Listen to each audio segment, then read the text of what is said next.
I have my own, but thanks. Spit in it while you're on it. Ew, No, gosh, no. I forgot. And you guys are all gonna watch me vomit on YouTube Live because Michaela's being gross. What a way to start. I'm not being gross. Just thinking about drinking out of somebody else's water gives me like Drinking out of it? germaphobe vibes. That's I so just weird. can't do it. Good morning, everybody. I already saw some comments. Someone said when their baby's sleeping, they're sleeping, so Yes. you should. You definitely should. That's what I used to do. Nap all the time. I still nap, but my kid's usually awake. I don't get to take naps usually. Okay, so we're gonna take the first 5 minutes. We got a couple things to talk about. And then we'll start taking questions. I already see one, not necessarily question, but like a touch on subject. So we'll definitely touch on that regarding death piles. Morning. Let's just talk about last week to start. How did last week go? You and I did the live. She wasn't here for most of last week. Yeah. We did get caught up on sourcing. I think we mentioned the last live, but it was rough last week, and we're using today to kind of like jump start and reset. We cleaned the office this morning. It looks really nice, so that feels good. Recently we started a supply sheet. Do you want to touch on that, Nikki? Yeah, so when we started originally back at the old office, we Good morning. Hi, everyone. Hi. We just went with just kind of saying, hey, I need this as I needed it, or as I saw it kind of going out. Well, now that we've kind of passed on shipping and Cayley's doing a lot of it, Cayley and I don't really look at most of it anymore, and we kept finding that we would get to like the end of a roll of something, or we'd get to being short on shipping supplies, and then we'd have to kind of adapt to make it work. So we thought that it would be a good idea to have a list of every supply that we need, every supply that we use regularly, so that at the end of each week, Kayla can just kind of go over and say, yes, I still have those, or no, I need them. We are going to add like a minimums column to that so that we know exactly how many we should have on hand. And that way we know how many we need to order. And that will give us like one that we're actively using now, a backup. And then if we're pulling that backup, we know that we're ordering more. So we're not running out of things. Might be a good suggestion. Yeah, and like for us, before the supplies that we were getting were enough to cover us. Now that we're listing a ton more, we're running into that problem where we just didn't think about it. So we're trying to get ahead of it and put things in place so that we never run out again. And that's something to think about if you guys are starting to bulk up your store or increase listings. It's not just that you have to worry about the time to get those listings up. You also have to worry about, if I'm listing more, that means you're selling more. So you need more supplies, you need more time to ship because you're going to have more items to ship. You're going to need more time to source because you're going to be sourcing more items. So just some things to think about. Good morning, everybody. As you are bulking up, which I think a lot of you are, you're trying to increase your business, that it's not just the time it takes to list items, it's all the other stuff involved as well. It used to take us like 30 minutes to ship. Now it probably takes an hour. This morning we have, I want to say like 57-ish items that Kayla just got packaged and shipped and split between eBay and Poshmark. So, you know, we got a lot of stuff to ship every single day, and it's starting to take some time as stuff increases. Speaking of supplies, Q2 just started, and so if you're on eBay and you have a store subscription, that includes free eBay shipping supplies. If you didn't know, most of the subscriptions include a quarterly coupon that you can use for the eBay supply shipping store. We use, I don't even know the name of this tier, but for the one that we have, we get a $50 quarterly shipping supply coupon. So $50 is $50 to put towards supplies. We're definitely going to use that up every single time. So if you're not already using your free shipping supplies, make sure to get on there and do that. We usually get the Polybags. Just if you're not sure what to order, Polybags are always good for first class shipping. Next, I got a lot of questions, comments on other YouTube videos and when our lives posted about how we price items. So I thought we would touch on that before we dove into questions today. I'm going to start by saying what is market price, because we're going to be talking about market price a lot. Market price is essentially what is the majority overall price, the average selling price of things that have sold recently in the sold comps. So first let's talk about how we get to comps. Do you want to talk about everything we drill down into? Yeah, so let's say for instance, like I don't know, we have a pair of men's Lucky Brand jeans. We'll just use that for example. So a lot of people I think kind of go wrong because they just search Lucky Brand men's jeans and leave it at that. But you need to be searching like the style number. So say it's the 181 or the 221. Whether it's straight legged, whether it's flared leg, searching the size. Is it a 3830? Is it a 2830? Is it, so on and so forth. So if we were searching that, we might type in like Lucky Brand men's denim jeans, 221, size 3830, dark wash. Getting as like narrowed down and specific as what you can, and then going to the pre-owned. And then once you have pre-owned, it'll give you a number of how many are currently listed. Say it's, 20. Then you go to filter to sold, completed and sold. And it will tell you, maybe there's 100. So that would be great. That's not the case, but that would be great. So that's kind of what you're looking for. Now, I will tell you, sometimes if you get so narrow, you might have to take out a keyword to kind of back up a little bit. There is such thing as getting too narrow. So, maybe you need to take out, like, I would say your least common factor. So if it's that, say shirts, like maybe you put pink. Well, yeah, pink matters, but I think the material is going to matter more than what, say, the color would. So taking out like the least substantial factor until you get at least some results to see how they sell. And then, like she said, that market price is what's left after you've done the comp of kind of scrolling through what's sold. What's the average price that you're seeing? Are you seeing 30? Are you seeing 20? Are you seeing 25? Sometimes we have both, where we have like something that's $20 and we have something that's like $75. If there's that large of the gap, look at both of them. Which one is it exactly like? If they're exactly the same on both sides, we shoot to price in the middle. Yeah. So, just wanted to remind everybody that when we're checking comps, we are on the eBay app. So that's what she's talking about. eBay app shows the last 90 days. So when we're saying market value, we're talking about recent comps. Even though it shows 90 days, which even 3 months ago is pretty recent, you want to look at probably within the last month. And the reason for that is because of seasonality.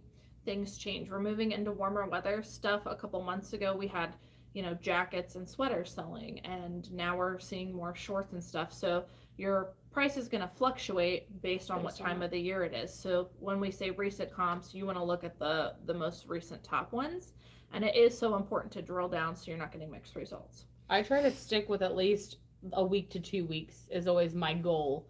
Like probably the first 5 to 10 things that are on there. Obviously it depends on how much is listed and how much is sold, but I try to stick within like 2-ish weeks because it's relevant. The other thing I'll bring up talking about seasonality is if you're selling something that is say like now going into spring is a winter item, you might choose to price that a little bit lesser than what some of those others that are currently listed, so that when people search that item, yours is the first one, yours is the cheapest, they buy it first. Yeah. Is it more important to price a bit lower or offer discounts or free shipping? We're going to talk about that. I'll save that question if you'll remind me after we get through these things, because it'll tie in real well. So now that we've talked about how to drill down, by the way, if none of this is making sense to you, if I'm speaking another language, check out the sell-through rate video, because we talk about it a lot more in detail there and actually show a visual on the app.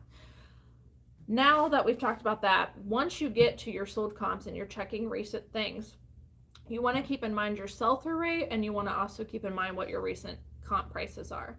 So our rule of thinking, and you can correct me if I'm wrong, but the way I go about it is if you have a sell-through rate that is about 100%, meaning the amount that is sold is equivalent to or about equivalent to the amount that are available, we price at market, which would be we're pricing what everybody else is pricing at.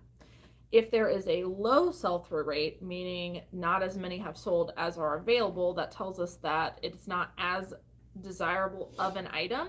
We try not to pick up things in the first place that have a low sell-through rate, but let's say we do have something that is a low sell-through rate, we're probably going to want to price a little lower than market in order to move that item. And I can think of things that we kind of go against the comps on that we intentionally price lower because we know that by pricing lower, it's a good sell-through rate for us. Not that we're trying to tank the market, it's only a little bit lower, but there are things that a couple dollars really makes a difference. And so if the sell-through rate is not very high and it's not a desirable item and you need to move that item, first of all, I would try not to pick up items like that, but if you've got them, start pricing a little lower than the market to get those items moving. Now, if you've got something that is a high sell-through rate, meaning a lot more have sold versus how many are available, you've got over 100% sell-through rate, then I would say you're fair game to price at market or slightly higher. I mean, that's just how it is. If it's super desirable, you might price a few dollars, get a little bit more extra bang for your buck. Sometimes I use things too as like guinea pig items. It's what Cayley and I talked about not that long ago.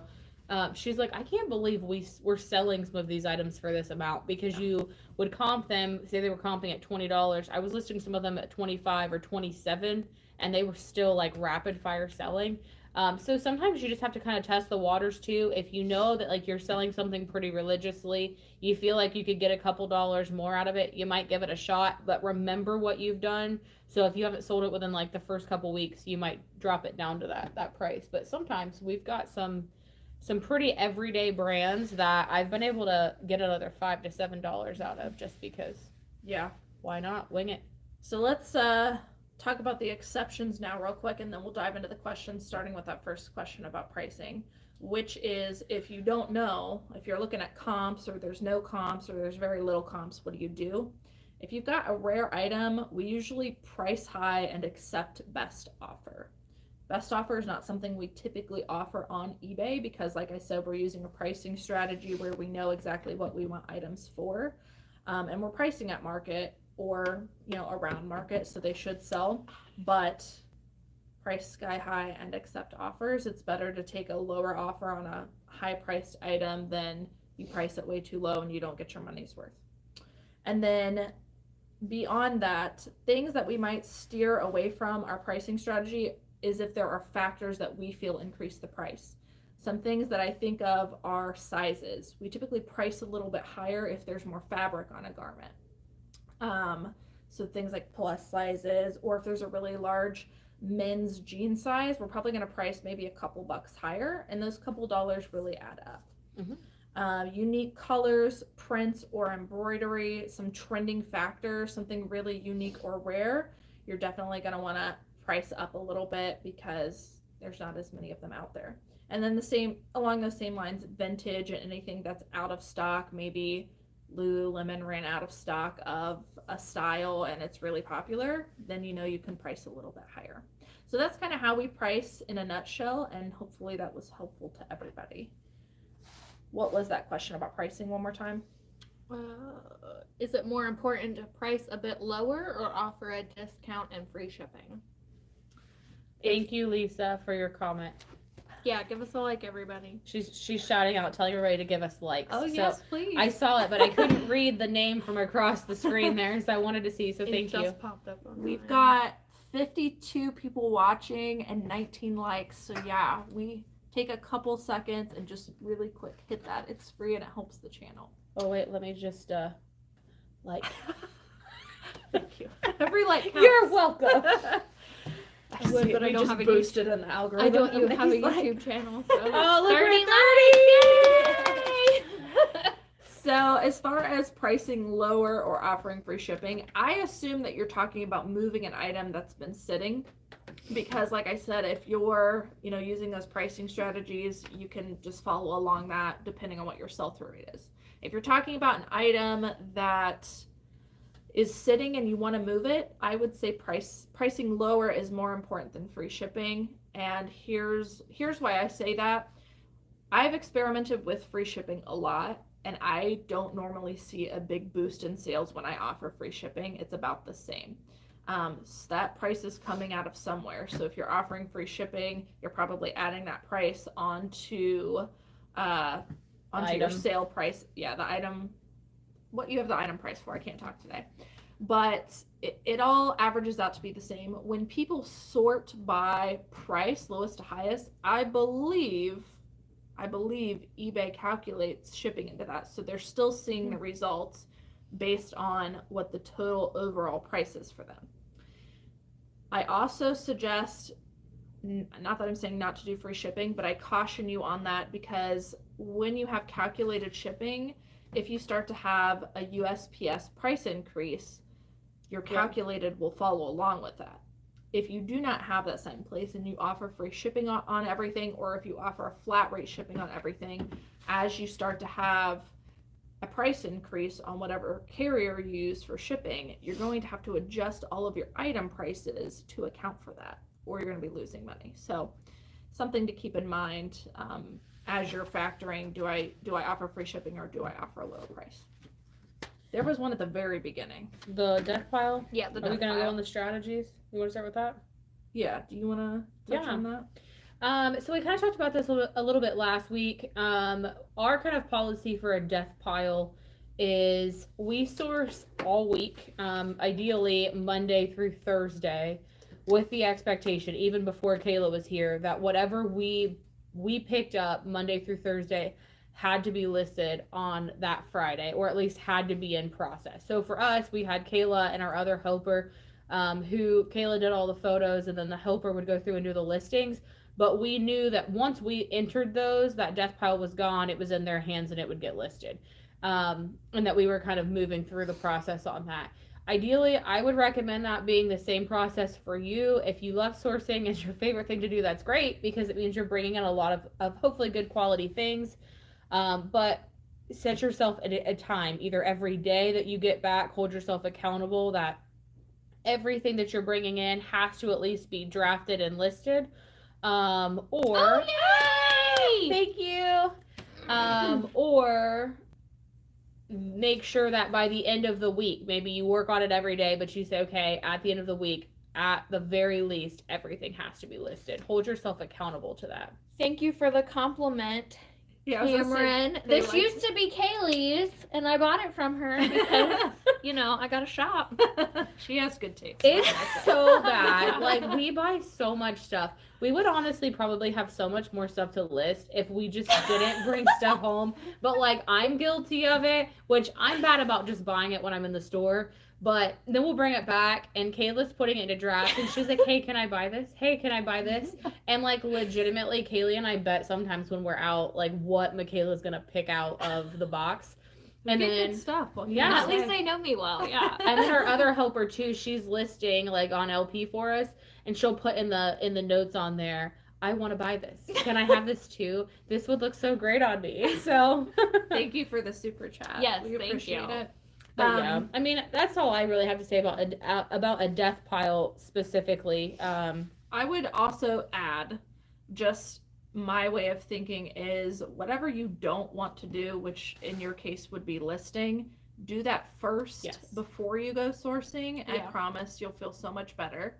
Use your sourcing as like a reward. Yeah. Like I do that. I told Cayley, I do that all the time where I'll say, okay, like I shouldn't write myself out, but I'm gonna do it because it's gonna make me look like such a chunky, but it's fine. Oh gosh. I will like reward myself when I go sourcing by myself, that I'll say you can have Cold Stone ice cream, but you can't have Cold Stone ice cream until you get 50 items today. Mhm. And I'm not even kidding you. I will hit like 30 stores for those 50 items because I'm like, I want damn ice cream. So I'm running. Beep.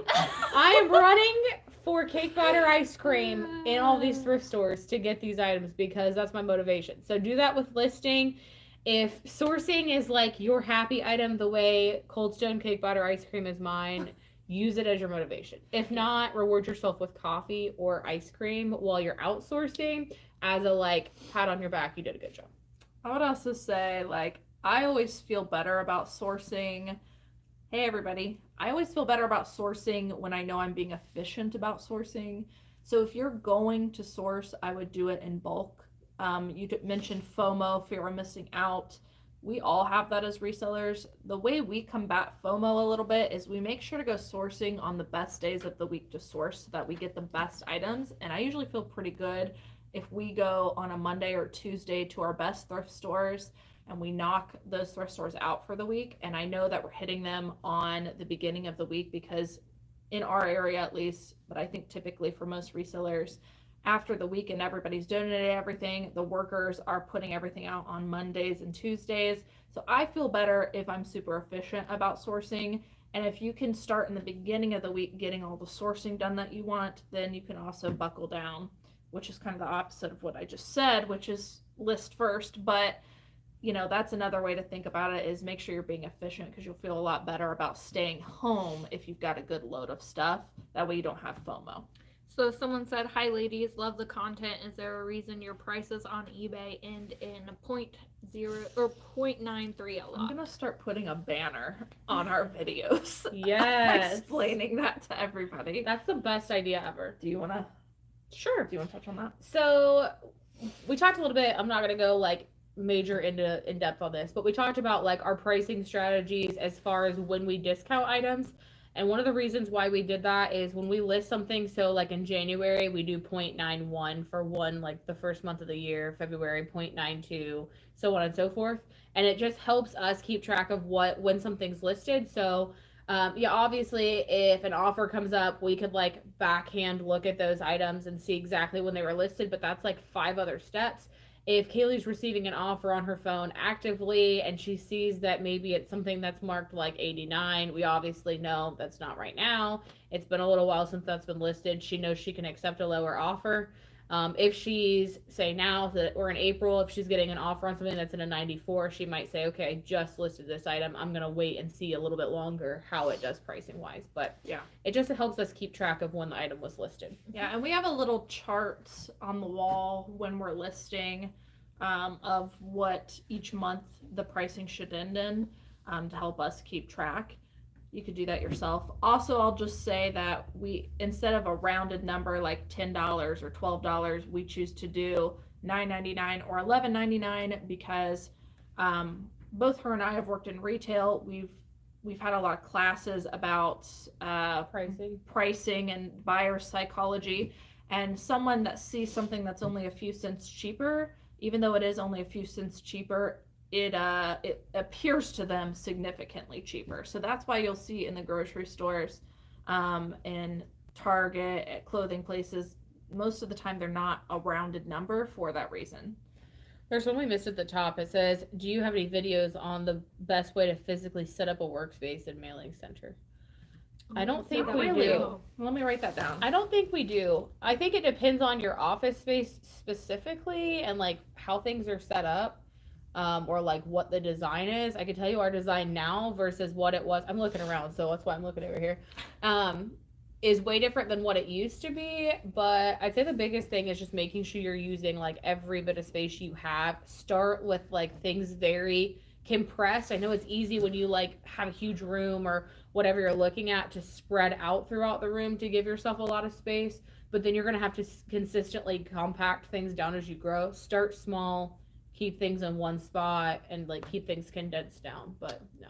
Yeah, we need to do an office tour. I think that'll help a little bit of our new office, but I just have been slacking on YouTube, guys. Maybe that's what we'll just do on live next week. We'll just walk you around the office and show you for the first 5 minutes. Yeah, and then we don't have to do an actual video where we have to edit it. We'll just do it on live, and what happens. Then you guys can ask questions as we go. That's a great idea. Unfiltered and real. This is why she hired me. See, I'll just make a little note of that.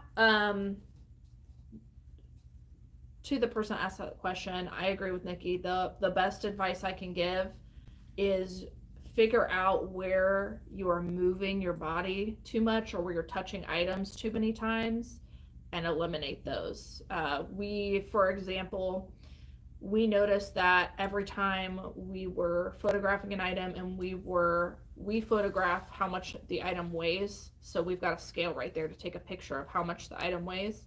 and put it into our listing, we noticed that the scale kept turning off. And so every time the scale would turn off, we would have to click refresh it to tear it and then do that. And that, I mean, you know, let's say that takes 10 seconds each time, but we're processing 140 items. That's however many minutes that we've now lost just because we're having to turn a scale back on. And we figured out that it was because the scale was battery powered, and if we plugged it into an actual extension cord, an actual outlet, then the scale would stay on the entire time. And you know, you just get minutes back doing that when you're processing so many items. Hello. I am glad there's a lot of people who also enjoy indulging in sweet either beverages or milkshakes, because I feel like I'm part of a great team, a great Cold Stone community. So if y'all want to meet me at Cold Stone one day, we can sit outside. There's a nice terrace. I'll eat my cake butter ice cream, and we can talk strategies. I am 100% game. I'm more of a warm Panera cookie kind of person. Yeah, but iced coffee all day, every day. All the time. We all have our vices. I started selling 1 year ago, bought everything before learning brands. Now I have a mountain death pile of items that are everywhere, etc. Walmart, Target, etc. What do you suggest I do with it all? Throw it in the trash. No, I'm just joking. I'm joking. Bad joke. Cayley's like, oh my god. Well, we'll just beep that whole section out. You're not. Honestly, no, that's not a bad idea. I'm not saying trash. No, I'm not saying trash. I will say, if you're comfortable with Save it, the planet. I would ask yourself, is it actually worth your time? The money you put into it, is it actually worth your time? And that you might sell them because they have a bad sell-through rate. Is it actually worth it to go through with actually listing each item individually? We have a Salvation Army bin right down here that we put things in that might have been picked up on accident or what have you. If it were me, and everybody's different, but I think mental space is really important. If it were me, I would just throw them in a bag, not in the trash, but I would redonate those items and just get them out of your workspace and move forward. Cut your loss and clear your head. Yeah, cut your losses, because you might not get that. Like, you might spend the time listing all those items and then never get your money back. It's not worth it in the long run, in my opinion. I would look through it. Yeah, look through it, see what you have, see what's like trendy right now. You might be able to get rid of some things for like a cheaper price than what's currently listed. I mean, I still think it's worth comping things, because you might be surprised. You might go through some of it and be like, oh wait, this is actually pretty good. Maybe it's a good size. Maybe it's like I said, trendy, bohemian looking. If you can get some of the good factors in it, it may be worth the list. You just have to look at each item. But the other thing I would suggest is maybe if you're close to like a Plato's Closet or like a bulk donation place, you might be able to go somewhere that you can get like a couple dollars for each item back. I don't know how much you paid for this stuff, but you might be able to get some of your money back. But I do agree with Cayley. You got to think about the time it's going to take you. If you are going to spend, say, the next 10 hours listing all of these items, photographing them all and getting them up, and you're going to sell maybe half of them, you might want to just weed out the things you know you're not going to be able to sell. Try to take them to a place that will pay you for those brands. And if they won't take them, then donate those items. And you can always get like a donation form too. I know like Goodwills and Salvation Armies will give you like the little sheets that show that you've made a donation that you can then take back to your business and show that you made a donation. So yeah, I saw a couple people that mentioned that. They said make sure, to get a tax write-off, make sure you get your donation slip. And someone else, a couple people mentioned like lots and mystery bags. You can do that. I'm just the kind of person where I would rather cut my losses and move on, because putting a lot together, I've done it, and it takes a lot of time to put a lot together. Like, you're looking at probably at least 30 minutes to list it, because now you've got to list all the brands, you've got to tell them what it is. You're going to get 100 people, even though it's a lot, asking you questions about measurements for a specific item, and a lot of 10. To me, I would just cut my losses, but everybody's different. If you do decide to list them, if you're going to list everything, if you're not going to be picky, choosy, if you're choosing to list everything because you think you want to get your money back, I would say put everything at the same price, like $10, and move on. She said that she got this as a 200-pound Thredup mystery box. Oh my god. So you may even see if some of it you can send back to Thredup, you know? That might be an option too. I don't think that they'll let you. Oh, you mean like just send it to Thredup Yeah. to Send it to Thredup as like sell? your own thing. You might get some money back like that because obviously they took it at one point. You might get lucky and they might take some of it back. They might have also sent that stuff out because It was it a was stuff mystery that they box. weren't selling. But It's a good point. I mean, it's free to send in a kit, and they'll also donate it for you if they don't take it. So it's like worst comes to worst, you get a little bit of money for it, or they just end up donating it anyways. yeah, I mean, I think those are a couple good options. Just a thought. So It's 9:30. I'm gonna give it 10 more minutes, and then I gotta go. we got stuff to do today. Are there any more questions right now? Just people suggesting things. Oh, would it be a good time to cut this off then? It might be. If Does you anybody have any more questions before we cut it? You could do a 5 for 25 type deal too. I mean, that'd be $5 a piece. You could do something like that as well. I think you would probably have better luck just marking them at a cheaper price, and that way they could kind of rapid fire sell.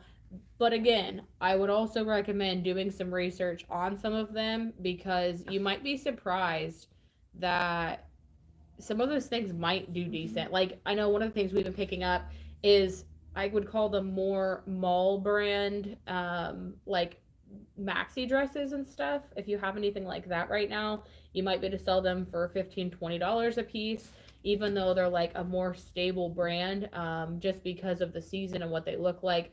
We're again mostly looking at like plus size things and things like that as well. So we've got some multiple factors, but if you're willing to just mark them at 5 a piece and be done with it, I mean, that's a good option too. Up to you. I just have to say this because I almost said, yeah, look for the more substantial pieces, but someone commented, did you see it on our live afterwards? And they said they were going to play a drinking game for every time we said substantial. I would be drunk probably. I was going to say, I hope you're, I commented, I said, I hope you're ready for a buzz soon or something like that. Yeah. We do say it a lot. Sorry. My calculated is not correct on eBay. Is that because eBay gives a discount on shipping? Your calculated? Do you mean... Oh, first of all, hi Bobby Loves to Thrift. I'm glad you made it onto a live. Do you mean that it's not showing to your buyer that way? Or do you mean that it's showing to you as the seller that way? Not correctly. Can you answer that for me? Oh, she's waving. Hey. Hey, Bobby. It should be correct as far as calculated goes if you have the correct dimensions in, if you have the correct weight in, and if you have selected the correct amount of items. Now, correct amount of items, the correct shipping option. I will say that, like, if you're looking at it if your item's for sale and you're the seller and you look at your item, it looks like, she says, I am charging too much. It looks like it'll calculate it based on where you live as the seller. So it might look a little different, but maybe when the buyer goes and they live in a different place, it'll be cheaper or more for them. You said that you're charging too much. Well, it calculates it so it should charge them what their retail price is, what they would have to pay out of a post office. You as a seller, depending on what your seller rate is, would get a shipping discount, which is yours to keep. So whatever the difference is, you get a commercial rate, they have to pay retail rate, so whatever that difference is, you keep. If you still feel like after you look at it that things are not correct, you may want to start looking at, instead of picking like first class or regular priority, you might want to look at if it's a priority item, instead of charging by weight and distance, can it fit in a padded flat rate envelope? Can it fit in a medium flat rate box? A padded flat rate envelope to the buyer, I think, is like $8 something, almost $9 now, which in a lot of cases is cheaper than charging by weight and distance. If you want, if that's still not making sense, you can send me an email it's in the description of all my videos, the well-traveled email. Bobby, and I can walk you through that, because that shouldn't be happening. Something's wrong. Someone said my heavy item option using calculated if you're using business policies has not been accurate. I don't use business policies because do you remember what happens? Remember how I'm like I accidentally switch something and then I have to figure that's the business policies. I personally don't use business policies because to me it's just faster not to, but every time I switch business policies on, everything gets screwed up. And you can tell, so we switch it back. But that might be the issue if you're using business policies. You might also, if you're using a lot of flat rate, that might be part of your problem. So we weigh everything. If you're calculating, I'm assuming that you are as well when you're putting those in. If you can use, if it's under or 16 ounces or below, we always use, almost said flat rate. That's not it. First class first as an option, which is always going to be like the cheapest option is that first class. If it's not beyond that, we obviously look at where it's going, or not where it's going, but we look at the weight of that item or how big it is. So like for us, if we're looking at something that's, I don't know, say 1.5 pounds, if it's like jeans and we know it'll fit in a padded envelope, we'll do the padded flat rate. If we know that it's not going to, and we're more than likely going to need a box or a poly mailer, like oversized one, then that's when we'll go ahead and just do priority mail. If you're automatically choosing flat rate on everything, that might be able to go first class. That's going to increase the price as well. And then the other thing to think of is if you know it's not fitting in a padded envelope and you say you're doing flat rate, are you also doing like medium flat rate or a large flat rate? Because those get very, very pricey too. So might be something to think about when you say you're using flat rate. She mentioned she doesn't use business policy. She uses a lot of flat rate. I think the problem is because she said I just feel bad charging more. That was something I struggled with in the beginning. I think what she's just saying is that, you know, she's charging the buyer X amount, but when she goes to print the label, it's charging her a lot less. Again, that's just because they're paying a retail rate, you're paying a commercial rate. I mean, I did feel bad about it at first, but I reinvest that into great customer service. I think about it as I'm able to provide a better experience for the buyer because I get that discount, which helps me to buy better shipping supplies. It helped me to reinvest into my business and get better items. So, well, and also think about returns. So one of the Cayley's things is offering free returns. So if we're sending those items out and we're sending, you know, paying a label to have it come back, things like that, that's now an extra label that they're getting offered to send back. Like there's things like that you have to think of as well. It all evens out too. Yep. So, I mean, there's definitely times where the buyer got charged too little and then we end up having to pay more because we didn't calculate the weight correctly. So I think it all evens out. I wouldn't feel bad about it. I would take your discount, move on. I'm skipping one for a second just because this is about Poshmark sales. You can put Poshmark in literally anything. Anything. You can put it in there. So we will use padded. That's primarily what we use for Poshmark because it's really easy. 99.9% of them fit. If they don't, then you can use like flat rate boxes and stuff like that as well. Okay, rapid fire. We've got 3 questions we're going to rapid fire answer. How do you know? We have 94 people watching and only 53 likes. Oh, yeah. If you give us a like, we would appreciate it. Yeah, take a second, hit the like button. Thank you. Thank you to everyone who's hit the like button as well. You guys are awesome. 94, that's the most we've had so far. We had 99 at one point. I was waiting for it to be 100. Yeah. We gotta get to 100. Come on. Yeah. So close. Send it with your friends. This close. Okay, really quick. How do you know when you can afford to get an office space and how do you find it? Did you get a realtor? I did not get a realtor. How do you find it? I just literally looked locally and asked to see places. And also places that weren't listed, we try to track people down and ask. And you'd be surprised.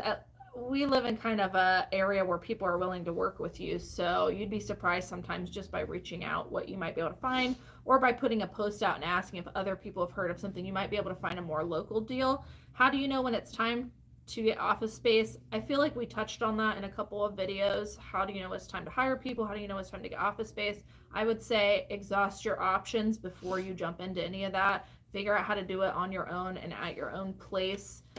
Fill every corner of your house and do it as cheaply as you can and get all of your practices down as efficient as possible, because when you move into a bigger place or when you start hiring people, those problems become bigger problems then. So eliminate all your problems, get as efficient as possible, and then think about moving into a space. Somebody asked about going to the post office if it's the same as buying a shipping label online, and it is not. So if you're buying them through eBay, you are getting a discount on all of those. If you're just walking into a post office, you're paying retail for all of those items. So definitely, if you can get them online, do them online. You only get a discount if you're a top rated seller, so something to keep in mind. You also, there's a difference when you walk in to a post office versus online when it comes to first class shipping, because first class at the post office, I believe, is 13 ounces or less. When you're printing on eBay, it is 1 pound or less, which can make a big difference and save you money, because something that if you walk in might not fall into first class might fall into first class online due to a commercial rate. Was that it? Or is there one more? Do you refund the original shipping charge? If not, have you ever had issues with a customer asking for it? If there's an option to not refund the original shipping and the issue is not that we did something wrong, then we do not refund original shipping, because that is a tremendous cost to the business.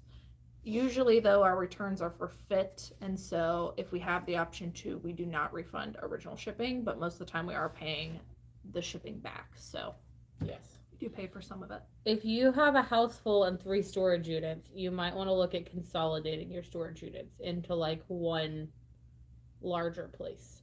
I can't see time-wise where it would be beneficial, especially if you're part-time, for having to drive or like walk storage unit to storage unit to storage unit to find things. I felt like we lost a lot of time in the other office because we went from like room to room to room, and like I would pull everything in one room and then go to the next room and pull everything in that one, and then you forget something, so then you have to go back to the first one.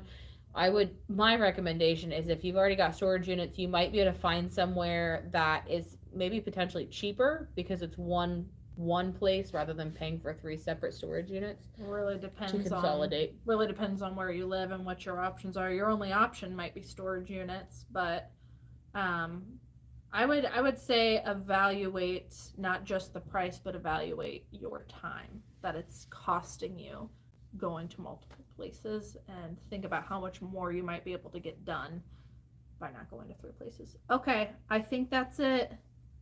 Pirate ship is cheaper than eBay discount. Sometimes it is. Not always. Sometimes. I don't usually go back and forth checking because I feel like that's a lot of time. To me, it's worth it just to print in one place for most of the time. The only reason I look at pirate ship versus eBay sometimes is if we have a very heavy, large item. Otherwise, we usually just print on eBay. All right. I think that's it. All right. Thank you guys for getting on today. Don't Yes. forget to give us likes. We appreciate it. Also, again, thanks for the super chat, and we will go from there. We had a question about pirate ship, and we can talk about that on Friday when we do another live. So Yeah, come back on our Come back live on. Friday and ask that question, and we'll be able to help. Like I said, I don't use pirate ship a whole lot for anything other than if something's really large. thank you guys. We will see you guys Have a good next day. week. Not next week, Friday. Friday.